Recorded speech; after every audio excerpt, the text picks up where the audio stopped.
And with a rollick, we introduce another missions on 160. This is vk3sl testing on the 160-meter amateur radio band tone tests. And there's a stream online as well if you wish to be entertained. Anyhow, I'm pleased to announce that we had success today. We were able to manoeuvre the caravan around the back. So all is done, and it was quite an episode and involved a lot of people, and there's a bit of a party vibe still happening here. So I'm going to put something on the table and go and join the fun. What do we have? Oscar Peterson. And I think we'll kick off with a very aptly, whoops, that wasn't supposed to stop so abruptly, very aptly named track, vk3sl. This is Caravan.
You've been listening to Oscar Peterson and his trio.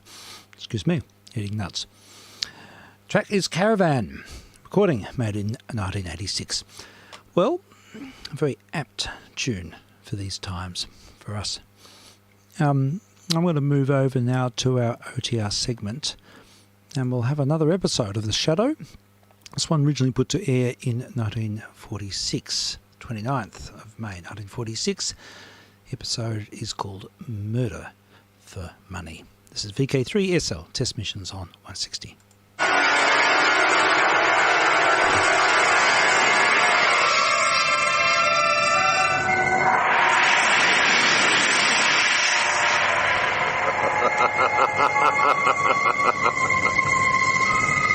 Who knows what evil lurks in the hearts of men?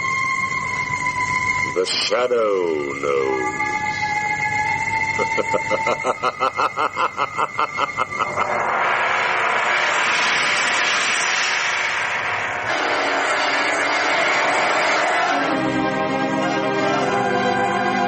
Once again, we bring you the thrilling adventures of The Shadow, the hard and relentless fight of one man against the forces of evil.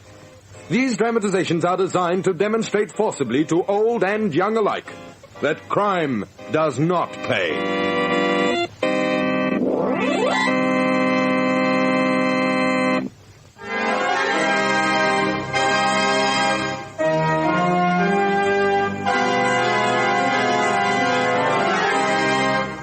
The Shadow, who aids the forces of law and order, is in reality Lamont Cranston, wealthy young man about town. While in the Orient, Cranston learned a strange and mysterious secret: the hypnotic power to cloud men's minds so they cannot see him. Cranston's friend and companion, the lovely Margot Lane, is the only person who knows to whom the voice of the invisible Shadow belongs. Today's drama, Murder for Money.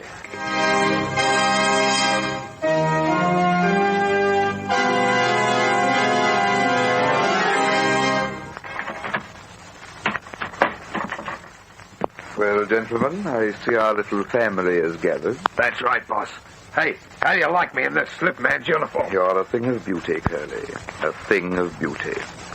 How are you, Doc? All right, boss. I've done a good job on him, eh? Doc, you're an artist. Why'd you pick on this old dump of a hotel for anyway, boss? I mean, for this particular job. This is an old hotel, Curly. A very exclusive old hotel. With plenty of money backing it. And it only has one very old-fashioned lift. I see what you mean. Meet the guests at our party, boss. That there on the sofa is Mrs. Betty Grant. In the easy chair is Mr. Thomas Ennis. And this one I just finished is Mr. Edward Roberts. Dear, you've got a little too much rouge on Mrs. Grant's lips. Oh, I can wipe some off. Yes, do. Otherwise, Doc, they're beautiful. A beautiful job. I'm sure no one would ever guess these three charming people are quite dead.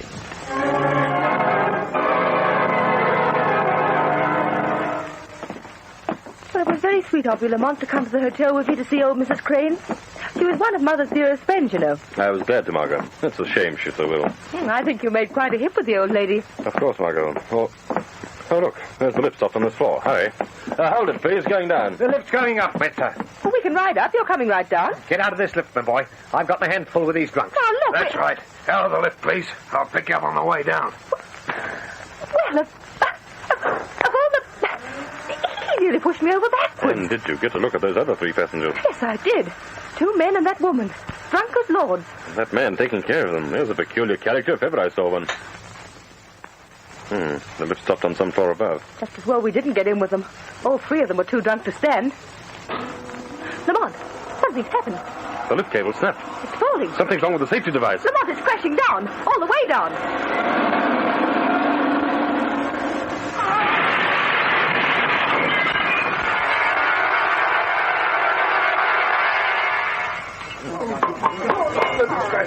Oh, look at this crash, Margot. It fell clean down here from the basement. That's Mr. Claxton, the hotel manager, Lamont. Find out what happened. Mr. Claxton, I'm Lamont Cranston. Miss Lane and I were visiting old Mrs. Crane. It's horrible. Horrible. I don't see how it could have happened. Who was in the car when it fell? 2 men and a woman, and Tom, our lift man. Dead. All 4 of them killed. Who were they, do you know? They were friends of a Mr. Parker in 908, I believe. They gave me their names, but I can't remember now. Then they weren't hotel guests. No, I sent one of the bellboys up to get Mr. Parker. He'll be able to identify them, I'm sure.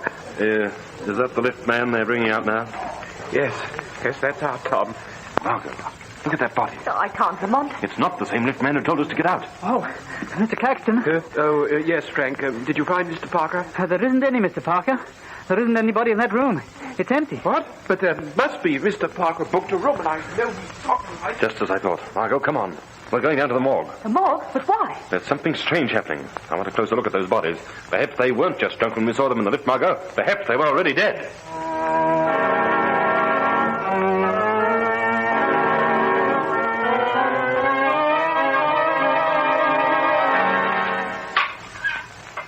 You and Miss Lane can go in now, Mr. Cranston. 3 bodies on slabs 24, 5, and 6. The lift man was identified. So his body's been sent home. Thank you. We won't be long. Oh, let me hold your arm, Lamont. I don't like it in here. Morgues aren't the most cheerful places to visit at midnight. All these dead bodies under white sheets. Row after row. This tag says 19. They must be down there. These green-shaded night lights don't help any. Here we are, Margaret. This is body 24. Wait, Lamont. Don't raise the sheet. I can't look. All right, darling. Turn around. Hurry, please. Yes, this is one of our men. Pretty badly battered, too. Lamont, look. Look at this one. Just as I thought. I found what I was looking for on this corpse. Lamont, I don't like it. Let's get out of here. Right this way, Mrs. Roberts. Here comes someone, Lamont. To identify one of these bodies. Quick, behind the screen. What for? It may be one of the lift victims. Oh, Lamont, a heart-rending scene now will finish me. Shh, they're stopping at number 24. Well, here we are, Mrs. Roberts. Can you identify this man? Yes, it's my husband. Edward Roberts is the name. I suppose you'll want the body now? No. Leave it here until I find some place to have it sent. My, Margaret, what a heartbreaking scene. She sounds as if she doesn't care at all. You don't want the body sent to your home? No, we're separated. I was getting a divorce. Just keep it here for me. I'll notify you tomorrow where to have it sent. Lamont, she sounded almost glad he was dead. I think she was. I'm going to follow her, Margot. What for? I found something on all 3 of those bodies. What? A tiny pinprick in the vein on the inner arm, where the elbow bends. The same on all 3. Even the bruises and the crash couldn't obliterate that.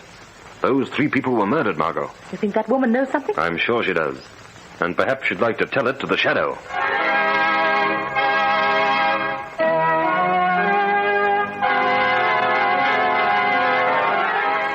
After you've gone and left me crying. Crying.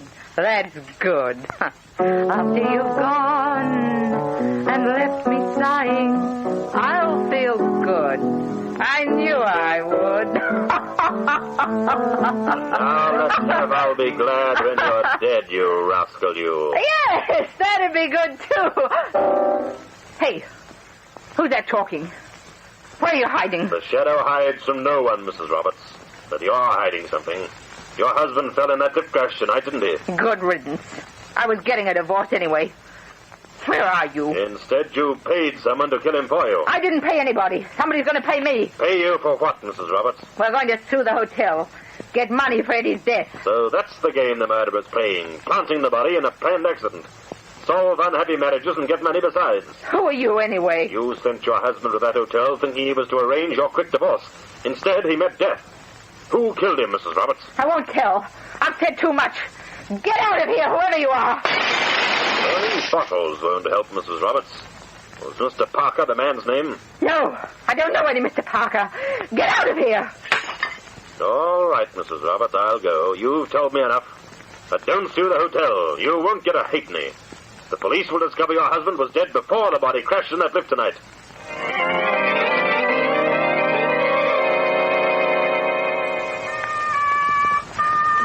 Someone at the door, boss. It's probably Curly. Let him in. Yes, boss, it's Curly. Boss, Boss, I had to see you. Has something gone wrong, Curly? There's somebody in our trail. Who? A fella named Lamont Cranston, an amateur detective, and a girl he's got with him named Margot Lane. How do you know? Well, I was hanging around the morgue just like you told me to check and see the bodies were identified so as you could start proceedings. I saw these two go in, so I followed them and heard them ask to see our three friends. Yes? Well, I pretended I'd come down to see if one of them was for me. But I talked to the attendant and got this information first. Well, there's no reason to worry. He won't find out it was murder. Murder, Doc? We don't use that word. I'm sorry, boss. I upped it when I saw Mrs. Roberts come in to identify her hubby. An amateur sleuth, eh? Oh, there's nothing to worry about yet. No. Well, I happen to notice he and the girl are the same two that saw us tonight in the lift with the three corpses. That's right, boss. The fellow and his girl did see us, but not for long. That could cause complications, gentlemen. Particularly if one of our clients should talk.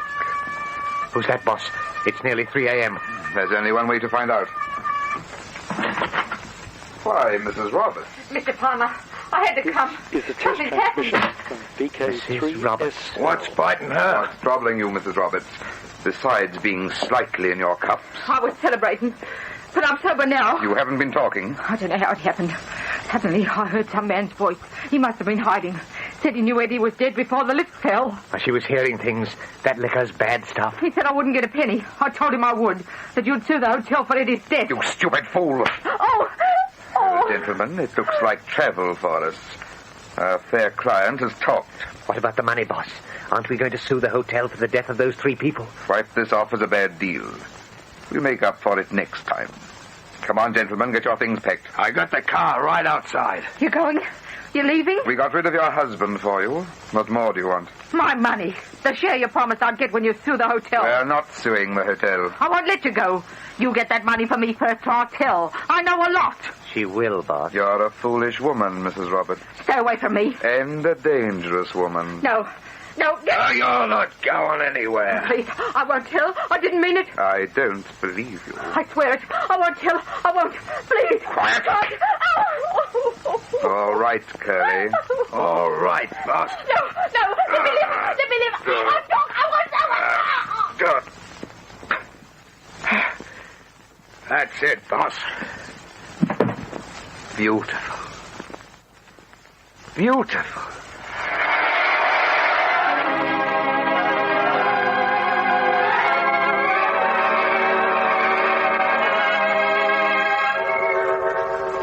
We'll return to The Shadow in just a moment. Lamont Cranston and Margot Lane were about to discover a fiendish new murderer when suddenly all clues seemed to disappear along with the murderer. The entire case seems to have vanished into thin air. Lamont. Margot, darling, hurry up and pack your things.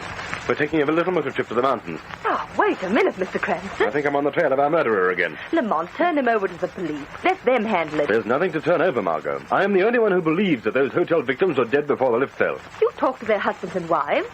They all said that they believed it was an accident. They gave permission, so of course they're afraid to tell the truth. Whoever it was arranged the grisly business evidently cleared out on them without suing, and they're too afraid to sue. Just what have you found out? The trail leads to a little town in the mountains, a little town called Edgerton. Why there? 2 reasons, Margot.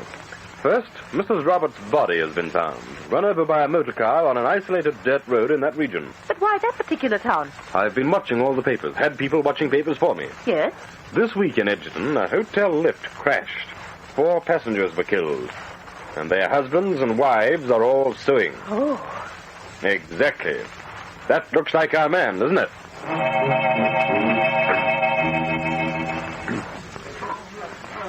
Hi, give me something.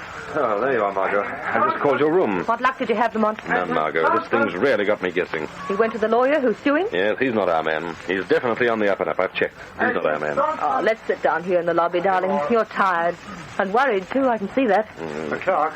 Yes, sir. Give me some change for the telephone. Certainly, sir. Margot, did you hear that voice? Yes. It's the man we saw in the lift that night with those bodies.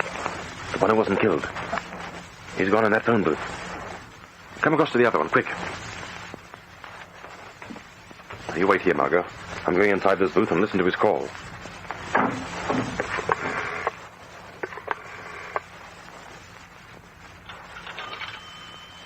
Edgerton 223. Edgerton 223. Oh. Hello, boss. Yes, this is Doc. Just got into town. New arrangement on the fire already? But tonight is 11:30. Where are you? How do I get out? All right. By bus. Leave right away. All right, boss. Be seeing you. Oh, pardon me. Pardon me, miss. I didn't see you standing there. Lamont, it is the same man. He saw me, but I don't think he recognized me. I've got the big boss's number, Margot. Looks like we've just arrived in time. Well, what are you doing? Phoning the big boss for more information, darling. Information? He'd never talk to a stranger. He'll talk to me, Margot. Wait till he hears my voice. Edgerton 223. Hello? Oh, it's me again, Doc. I already forgot how you said I was to get out there. Idiot. Write it down this time. Take the homestead bus to the terminus. Look for an old farmhouse, the only one around here. Now get out here, quick. Now, Margot, let's pay the boss another kind of call.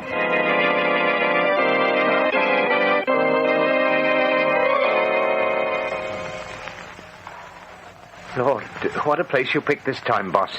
Not even electric lights. You've worked by candles before. Hurry up, it's late. I'm all finished. I got our little family all fixed up. Don't they look sweet? They do in this light. Well, nobody will see them in any other. 5 of them this time. This is a big deal. I told you there were 6. There's still one to come. And Mr. Haywood Ullman. He's a bit late. Don't they think it's peculiar coming away out to an old place like this to arrange for a divorce? Not for the kinds of divorces I deal in. Bus accident this time. Yes. Curly's taking the last bus from town. When all the passengers have left, he takes over both the bus and driver and drives over here. And we load on our friends here. Then what, boss? There's a curve downhill on the cliff road. Curly drives to the top of the hill, releases the brakes, jumps out, and down the hill the bus goes. It's a 60-foot drop. I can just hear the lovely crash now. Oh, hope Curly doesn't make a mess of it. At least he doesn't have to write everything down the way you do. I never have to write anything down. Then why did you have to phone me twice for directions today? Twice? Twice? Boss, I only called you once. Somebody's caught on to us again, Doc. Why, boss, now I remember. That girl. I saw her again. In the hotel lobby by the telephone booth. That amateur sleuth and the girlfriend? Yes. What are we going to do? It's too late to pull out now. I got the bodies all ready. All but that one. If this Cranston called, then he knows things are scheduled for 11:30. Chances are he'll be driving out with the girl tonight. Yes. I'm going to phone Curly. He's still in town waiting. He can get someone to watch and telephone here when he sees Cranston and the girl leaving. What good will that do, boss? You don't see, Doc? It's very clever. Mr. Cranston and his lady friend may come by car, but they leave by bus.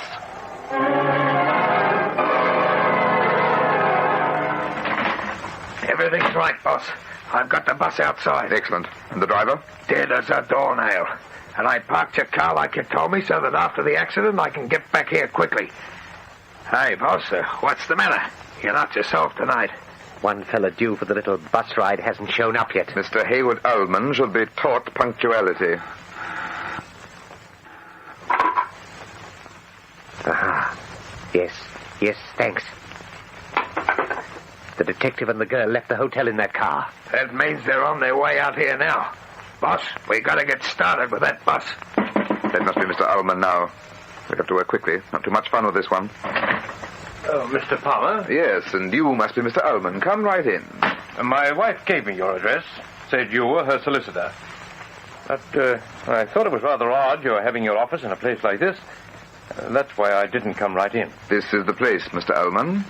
Oh, I didn't expect to find all these other clients. Oh, that's all right, Mr. Ullman. They're all dead. Dead? Why, they are. They're corpses, sitting up around the room. Curly, we've no time to waste. Let go. Let me get out of here. In that chair, Curly. Your hypodermic needle, Doc. Yes, give me room, Curly. Let me up. What are you doing to me? Killing you, Mr. Now, let me Ullman. go. Let me go. That's better, Curly. It was terribly noisy. Now you're hypodermic, Doc. Careful, don't rush. Ah, that's fine. Hold him, Curly. Right. It won't be too long, Mr. Ullman. That hypodermic works wonders. Look at that expression. That did it. Very pretty, Doctor. You have your instructions, Curly? Don't worry, boss. I'll see Cranston and that girl are both on the bus. Good. All right, gentlemen. You may inform your passengers it's time to board bus.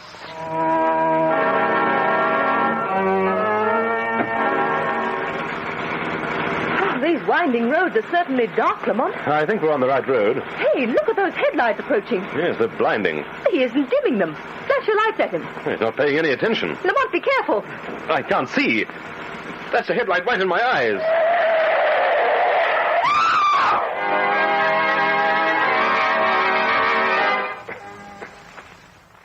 Gee, I didn't mean to run you off the road, mister. Anyone hurt? No, fortunately. Gee, I tried to dim the lights, but the switch was stuck.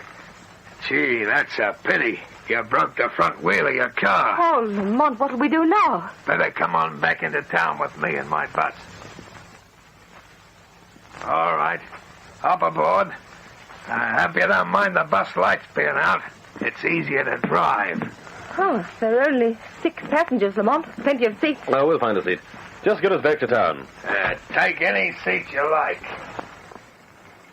Lamont, I just noticed something odd. There's another driver up in front. Looks as though he's asleep in one of the front seats. They all look asleep to me. Not a sound. Lamont, that man driving looks familiar. I've seen him somewhere before. Oh, Lamont. What's the matter, Margot? That man behind us must be drunk. He's leaning on my shoulder. He must be drunk. Wait a minute, I'll give him a push. Margot. What's the matter? This man's not drunk. He's dead. Margot, see the rest of the passengers. Lamont! They're all dead. We're in a bus filled with dead passengers. That driver. I remember when I saw him before. He was the man in the liftman's uniform that night. The one who pushed us out of the lift. Lamont, it's a trap. It's a trap of some kind. Driver, stop this bus. Anything you say, Mr. Cranston. We've reached the top of the hill anyway. Lamont, he knows us. vk3sl. Well, what's your game, driver? What are you trying to do? Look out through the windshield straight ahead, Mr. Cranston. See the road there? At the bottom it turns. There's a cliff straight ahead, Lamont. When I release my brakes, you'll all go straight down and over. Not while I've got... What? Lamont! Oh, brass knuckles, sweetheart. Lamont, we'll be killed. He's out for good, lady, and you're next on the list. Oh. Well, goodbye, pals. Have a nice trip. Oh, I'll just release this brake.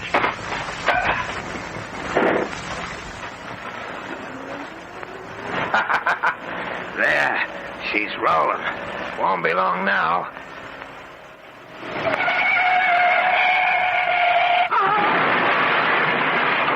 Gee, I can hear that crash all the way up here. And that, friends, is Mr. Cranston's last ride.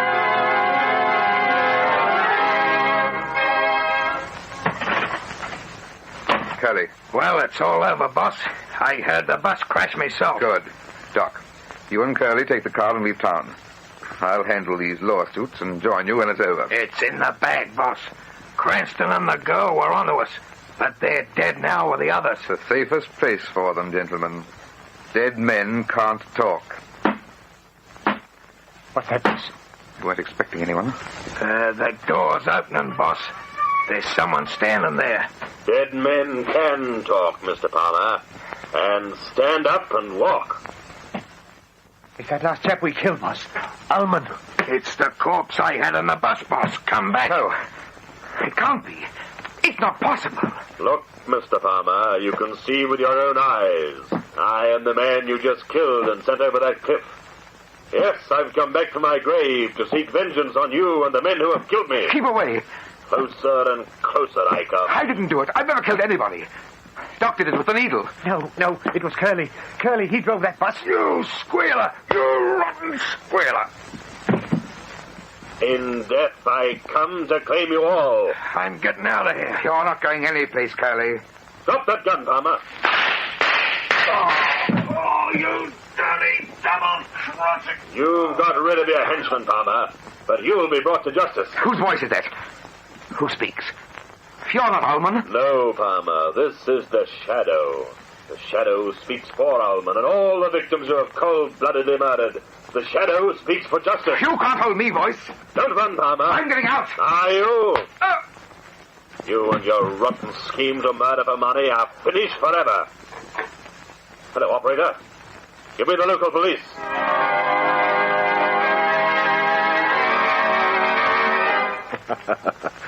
You should have seen the expression on their faces when the Shadow walked in as the late Mr. Ullman. I can bet. But, Lamont, there's one thing that's still hazy. How did we get out of that bus? I came to lying on the ground with you slapping my face. Margot, it must have been fate. You see, Curly, in wanting to do a perfect job, placed the real driver in the driver's seat just before he let the bus go. I regained consciousness just in time to see the bus driver's corpse fall forward, and in hitting the steering wheel, the weight of his body caused the bus to change direction. So instead of going over the cliff, we crashed into a tree. Well, Fate and the Shadow seem to have one thing in common. They both used the same means to see justice done. Fate took a dead man and steered a bus. The Shadow took a dead man and made him walk.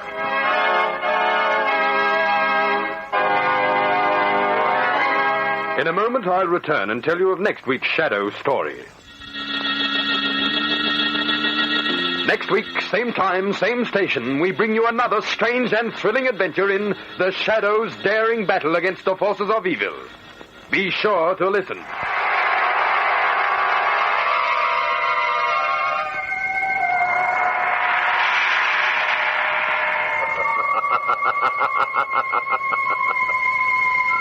As you sow evil, so shall you reap evil. Crime does not pay. The Shadow knows.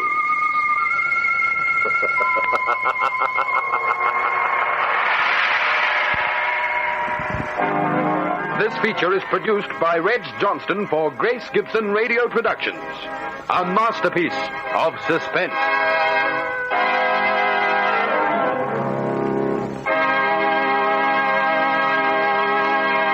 This is vk3sl. You've been listening to another episode of The Shadow. Murder for Money is the name of the program. It was originally cast 1946, 29th of May, 1946.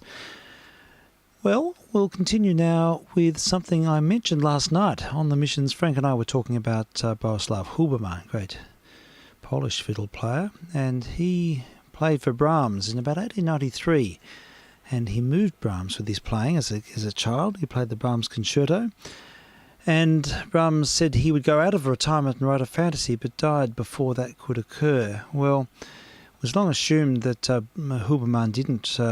There was no recording of Huberman playing the Brahms concerto until fairly recently when a radio broadcast surfaced. So we're going to have a listen to that now. So a really significant historical document when you think of its with the association that Huberman had with Brahms. And incidentally, Mahler and Johann Strauss were both in the audience as well for that original concert. Now, we cast forward quite a few years to 1946, I think. Well, no, 44. And we'll hear Mr. Huberman in his later part of his life. But by all accounts, his playing was not that... he still had the same general concept of the work. So let's listen to Bronislaw Huberman with the Philharmonic Society Orchestra of New York with Rodinsky conducting. And I'm vk3sl testing.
test transmission of vk3sl.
Well, there we have it. That's one of the most historic recordings of our time, and an earlier time, really, as Huberman was the soloist, Bronislaw Huberman, Polish fiddle player and a great exponent of the 19th century schools of playing, a sort of pre-international Russian school, and he was a musician who really inspired Brahms, and there we have him playing the Brahms concerto. So quite a remarkable document, and there's so much. There's a veritable universe in that playing. So much to mention. Wonderful, wonderful music making. I think we'll feature more of Huberman in ensuing days, weeks. Anyhow, folks, I need to leave it at this point, and thank you for listening through. And just a reminder that Mr. L has his missions tonight on 147.475. Listen in at 9:30.